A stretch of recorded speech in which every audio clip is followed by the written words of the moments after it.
자, 방금 보신 것처럼 이 법의 사각지대가 왜 있는 건지, 그 이유는 무엇이고 대안은 없을지 취재 기자 저희 스튜디오에 나와 있습니다. 자, 김혜란의 기자 어서 오십시오. 안녕하십니까. 자, 일단 우리 시민들이 보기에요.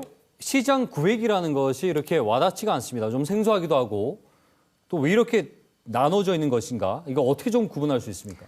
네, 시장 구획이라고 하면 다소 생소하실 수 있습니다. 보통 시장이라고 하면 자연스럽게 사람들이 모이고 장이 서면서 만들어진 상권인데요. 그렇죠. 2018년부터 이 전통시장을 소방시설법에 따라 특정 소방 대상물에 포함시키면서 이 범위가 중요해졌습니다. 전통시장이 시설이 노후하고 불이 났을 때 그 위험이 크다 보니까 네. 법적으로 관리 대상에 포함시키자는 취지였는데요.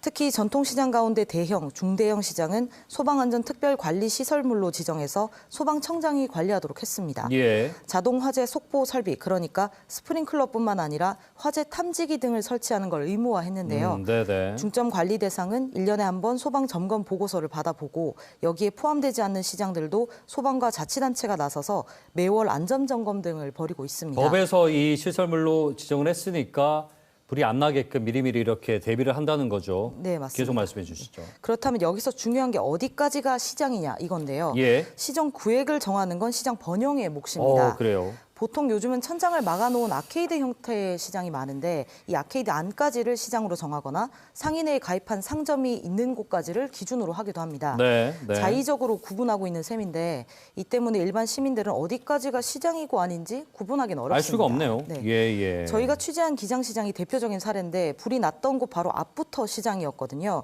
하지만 취재진이 체감하기로는 이미 골목 앞에서부터 시장이 들어왔다는 인상을 줘서 예. 구분이 어려웠습니다. 그렇군요. 이거는 뭐 시장 상인회에서 번영회에서 이제 정한다고 했으니까 이 화재 점검은 법으로 정한 건데 시장에 포함이 안 되면 결국은 이런 앞서 말씀한 중점관리 대상에서 다 빠지는 거 아닙니까? 그러면 네, 화재에도 취약할 수밖에 없을 텐데 선뜻 이해는 되지 않나요? 계속 말씀 좀 해주시죠. 네, 소방 점검 대상은 앞서 말씀드린 것처럼 시장 번영회가 정하는 구역으로 한정됩니다. 네. 예를 들어 충무동 해안시장이나 자갈치 시장은 시장들이 다닥다닥 붙어 있어서 구획을 나눠도 관리 대상에 대체로 포함이 되는데요. 예. 상가형, 그러니까 건물로 된 시장도 건물 전체가 소방 점검 대상에 들어갑니다. 뭐 한 곳만 뺄 수 없으니까. 네, 건물 전체가 포함이 구조가 되거든요. 그렇죠. 예. 문제는 앞서 보신 것처럼 야외와 섞여 있는 아케이드형 시장인데요. 아케이드가 설치된 구역까지만 시장으로 대체로 보는데 그렇게 되면 바로 앞 노점상과 일반 상점들은 모두 화재 점검 대상에서 빠지게 되거든요. 네. 이 경우 불이 시장 앞에서 나서 시장 안으로 옮겨 붙을 수도 있고 평소 점검 대상이 아닌데다 노점상 같은 불에 타기 쉬운 구조가 많아서 자칫 큰 화재로 이어질 수도 있는 거죠. 그러니까 시장 일반적인 우리 재래시장을 생각하면 되는데 아무래도 입구나 초입이 빠져 있을 확률이 높겠군요. 대체로 그런 경우가 대체로 그렇죠. 많습니다. 중간을 뭐 뺄 수는 없을 테니까. 그러면 이게 법 기준을 2018년에 마련을 하고도 화재 예방에 이렇게 그냥 무방비로 놓여져 있다는 건데 이 뭐 대안은 없습니까? 전문가들은 법에 분명 한계가 있다고 지적하고 있습니다. 현행법이 시장 상권을 포괄하지 못하고 있다는 네. 건데요.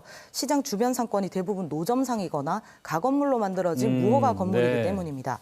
이 때문에 전문가들은 시장에 설치하는 노점상이라도 자체적인 점포 안전 기준을 만들어서 관리를 하거나 화재 점검 폭을 늘려야 한다고 주장하고 있는데요. 예. 무엇보다 중요한 건 불이 나면 피해는 모두에게 돌아가기 때문에 그렇죠. 시장 번영의 가입 유무와 관련 없이 안전망이 모두에게 고루 적용돼야 하는 게 중요하겠죠. 네. 소방도 네. 우선은 시장 점검 구역에 포함되지 않는 주변 상가들의 불이 날 경우에는 전략적으로 효과적인 화재 대응법을 고민하는 등 대안 마련에 나서고 이 있습니다. 법안이 다 완벽할 수가 없어요. 이렇게 좀 이제 사각지대가 생길 수밖에 없는데 그 좀 더 포괄적으로 보수적으로 이 화재 범위에 넣으면 시장 범위에 넣으면 되는데 안 넣는 이유가 굳이 있습니까?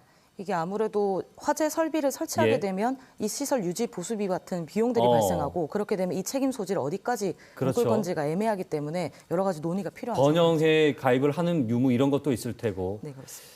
한마디로 좀 번거로워진 일들이 생긴다는 건데 하지만 화재 예방이 최우선이 돼야 된다는 게 가장 중요하다는 거 이걸 좀 기억을 해야 되겠습니다. 자, 오늘 말씀 여기까지 듣겠습니다. 고맙습니다. 네, 김아란의 기자와 함께 얘기 나눠봤습니다.